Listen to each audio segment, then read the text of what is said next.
can the Biden administration come up with a defense and foreign policy strategy that meets our real needs before it's too late? Hello, I'm Steve Forbes, and this is What's Ahead, where you get the insights you need to better navigate these turbulent times.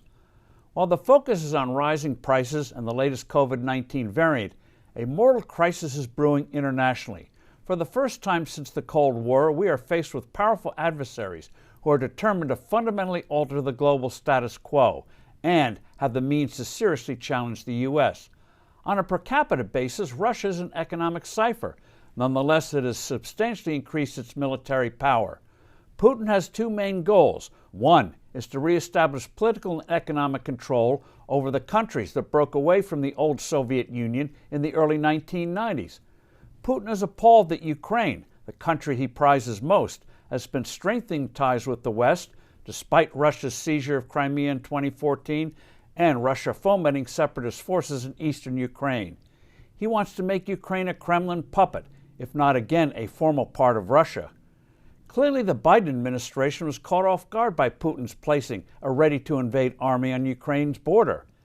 After our self-inflicted disaster in Afghanistan, Putin puts little credence in our warnings. China's strongman Xi Jinping believes retaking Taiwan will be the core of his historic legacy.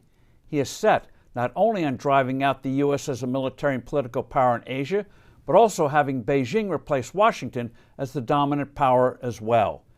Iran's mullahs are now on a fast track to develop both nuclear weapons and the missiles to deliver them, enabling Tehran to control the oil-rich Middle East and, as fantastic as it sounds, annihilate Israel.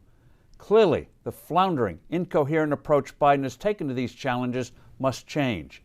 This means formulating a coherent strategy that would echo our approach after World War II and faced with an expansion-minded Soviet Union: containment. Containment meant thwarting Soviet ambitions, particularly against Western Europe. With Soviet communism held in check, the idea was that its economy would eventually implode, which it did. Today we must once again let the world know we are ready to keep the bad guys at bay, including providing necessary armaments to Ukraine and Taiwan.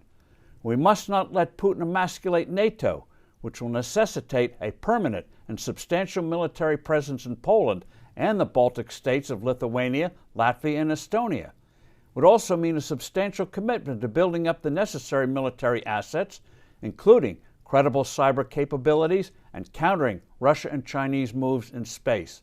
And finally, it means addressing the American people on these new and disturbing geopolitical realities. Of course, a vibrant American economy is a necessity, which will take place when this administration is thrust in upcoming elections and pro-growth policies are put in place. I'm Steve Forbes. Thanks for listening. Do send in your comments and suggestions, and I look forward to being with you soon again.